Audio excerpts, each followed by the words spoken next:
Donc maintenant, nous allons voir le TDAH à travers le livre de Barlow et Durand, Psychopathologie, une approche intégrative.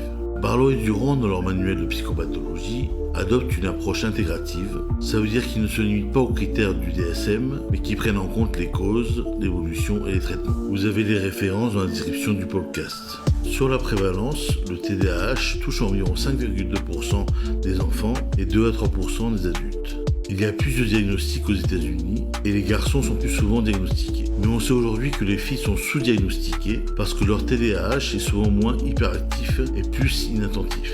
C'est-à-dire qu'ils ont des comportements internalisés. Pour ce qui est des causes du TDAH, il y a une forte composante génétique.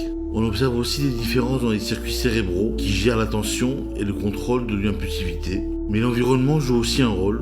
Le stress, les conflits familiaux, les difficultés scolaires peuvent aggraver les symptômes, même s'ils n'en sont pas la cause directe.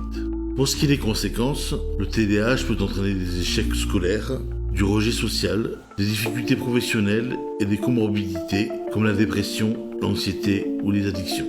En ce qui concerne les traitements et la prise en charge du TDAH, le traitement du TDAH est le plus souvent combiné. Il y a d'abord les médicaments, en particulier les psychostimulants, comme le méthylphénidate, Ritaline, Adderall, et les non-stimulants tels que l'atomoxétine, c'est-à-dire le Strattera, et la guanfacine, c'est-à-dire le Tenex.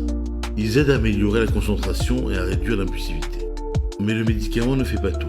Les thérapies cognitives et comportementales apprennent aux enfants et aux adultes à mieux s'organiser, à gérer leur temps, à utiliser des stratégies concrètes pour compenser leurs difficultés. Pour les enfants, il existe aussi des programmes d'entraînement parental qui aident les parents à mettre en place des règles claires, à renforcer les comportements positifs et à réduire les conflits. Enfin, chez l'adulte, des approches comme le coaching ou la psychoéducation sont très utiles pour apprendre à vivre avec le trouble et éviter les conséquences sur la vie professionnelle et sociale.